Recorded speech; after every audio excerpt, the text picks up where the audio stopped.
وہ بڑے گھرانے میں پیدا ہونے کے باوجود عام سی، بلکہ بہت ہی عام سی اور سادہ سی تھی۔ گو کہ اس نے پی ایچ ڈی کر رکھی تھی، لیکن لگتی وہ عام سی ہی تھی۔ ڈاکٹر والد کی ڈاکٹر بیٹی ہونے کے باوجود اس نے کبھی یہ محسوس نہیں ہونے دیا کہ وہ کوئی خاص ہے، حالانکہ وہ خاص الخاص تھی۔ عام سے گھرانے کی اس خاتون نے وہ مردانگی دکھائی کہ دنیا واہ واہ کرنے کے بجائے اس کے معتقد ہو چلی۔ سیاسی نہ ہونے کے باوجود وہ ایسے سامنے آئی کہ انقلابی ہو چلی۔ مشرف کی آمریت کے وقت جب سب چپ تھے اور بہت سارے پرندے نئے گھونسلوں کی تلاش میں تھے، وہ عامر سے ایسے ٹکرائی کہ سب کو حیران کر دیا۔ عام سی گھریلو خاتون ایک باغی بن کر سامنے آئی۔ آج جب سب اس کو خراج عقیدت پیش کر رہے ہیں تو سوال یہ بنتا ہے کہ سوچا جائے کہ وہ ایسے کیوں کر خود کو ثابت کر گئی۔ میں نے جب تاریخ کے دریچوں کو کھولا تو مجھ پر راز کھلا کہ وہ کل کلثوم بٹ تھی اور آج کلثوم نواز ہوئیں۔ وہی ماضی اس کا اسے سر بلند اور سرخرو کر گیا، مگر بہت کم لوگ جانتے ہیں کہ اس کا تعلق بھارتی مقبوضہ کشمیر کے علاقے اننت ناگ کے محلے ویری ناگ سے تھا۔ اس کا حسب نسب مقبول بٹ کے خاندان سے تھا، وہی مقبول بٹ جو ایک غریب کاشتکار عبدالقادر بٹ کا لخت جگر تھا۔ عام سے گھرانے سے اٹھ کر اس نے جب آزادی کا نعرہ لگایا تو وہ چڑھتی جوانی میں پھانسی چڑھ کر ہمیشہ کے لیے نہ صرف امر ہو گیا بلکہ 4 حصوں میں بٹے کلثوم نواز کے آبائی وطن جموں و کشمیر کی یکجہتی کی علامت بھی بنا اور جموں و کشمیر کا بابائے قوم بھی ٹھہرا۔ آج مجھے اس کی موت پر نوحہ لکھنا بڑا دکھ موت کا نہیں، کیونکہ مرنا ہر ایک نے ہے۔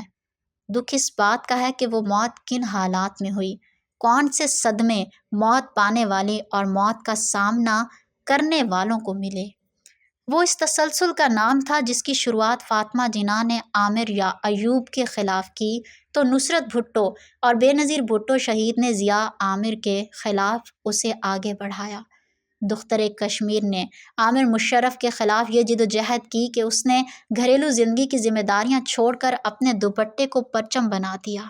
ایک کامیاب مزاحمت کار ثابت ہوئی، جس طرح بیگم نسیم ولی نے اپنے خاوند کی گرفتاری کے بعد جدوجہد کی، وہ تقلید کلثوم نواز نے کی، اور اب اس کی جیدار بیٹی اس کو منطقی انجام کی طرف لے جا رہی ہے۔ برسوں بعد بیٹی کے روپ میں حالات کا ادراک کرنے والی لیڈرشپ پاکستان کو ملی۔ وہ شوہر کی تقریریں بھی تحریر کرتی تھیں تو اس کی مشیر اول بھی تھیں۔ جب سارے مرد اور مفادات پرست خوف میں چلے گئے تو وہ خوف توڑ کر باہر آئیں۔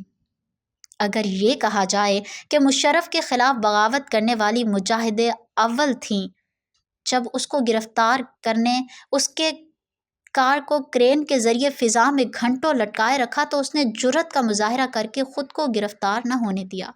وہ خود لکھتی ہیں، جب انہیں اس بات سے روکنے کی کوشش کی گئی کہ وہ اپنی بڑی بہن اور والدہ کے ساتھ باہر نہیں جا سکتیں، میجر ان کے راستے میں رکاوٹ بن گیا تو انہوں نے کہا کہ میں اکیلی یہاں اپنی بیٹی کے ساتھ نہیں رہوں گی، میں ابھی ساس اور سسر کے پاس رائمنڈ جاؤں گی۔ روک سکتے ہو تو مجھے روک لو۔ میجر دیکھتا رہ گیا اور وہ گاڑی پر امی اور بڑی بہن کے ساتھ باہر نکل گئیں۔ میجر گیٹ تک نہ بند کر سکا۔ کلثوم نواز نے ثابت کیا کہ وہ مادر جمہوریت نہیں بلکہ مادر جرأت تھیں۔ کلثوم نواز کے آئینے میں ہم دیکھ سکتے ہیں کہ کون کتنا صاحب ظرف ہے۔ اس آئینے میں ہر چہرہ صاف دکھائی دیتا ہے۔ ان کا کہنا تھا یقیناً یہ آخری مارشل لا ہے۔ کلثوم نواز کی کتاب جبر اور جمہوریت گو کہ اشاعت ہوتے ہی فروخت کے ساتھ ختم ہو گئی، لیکن اس میں لکھا کلثوم نواز کا یہ دردناک موضوع کہ سقوط ڈھاکہ، کارگل، دراس، بٹالک سیکٹر میں شکست کو جس طرح مشرف نے چھپایا اور اصل حقیقت نہ آنے دی، اس قومی جرم کو معاف نہیں کیا جا سکتا۔ وقت ہر چیز کی تقدیر بدل دیتا ہے۔ میں نے دیکھا ہے محبت کا فنا ہو جانا۔ انہوں نے مشرف کو مخاطب کر کے کہا، تمہاری حکومت مدارس، جہادی اور تبلیغی مراکز کے خاتمے کے لیے جو کر رہی ہے، شاید تمہیں گمان ہے کہ تم فرعون سے زیادہ طاقتور ہو، لیکن تمہیں شکست ہوگی۔ وہ اگر میدان میں نہ نکلتی تو آج نون لیگ کا وجود کہیں نہ ہوتا، نہ شریف خاندان پاکستان کا مقبول اور ہر دل عزیز خاندان ہوتا۔ بڑے خلق والی بیگم کلثوم کی زندگی کے کئی چھپے گوشے ہیں۔ شریف خاندان کے گھر میں برسوں پہلے گیس دھماکہ ہوا، کچھ جانیں بھی ضائع ہوئیں۔ شاید وہ غریب ملازم تھے، ان کے گھروں کی خاموشی سے دختر کشمیر کلثوم نواز کفالت کرتی رہیں۔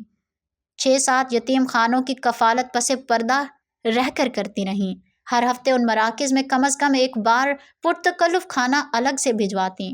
منی آرڈرز کے ذریعے پاکستان بھر میں ضرورت مند گھرانوں کے لیے امداد بھجوائیں۔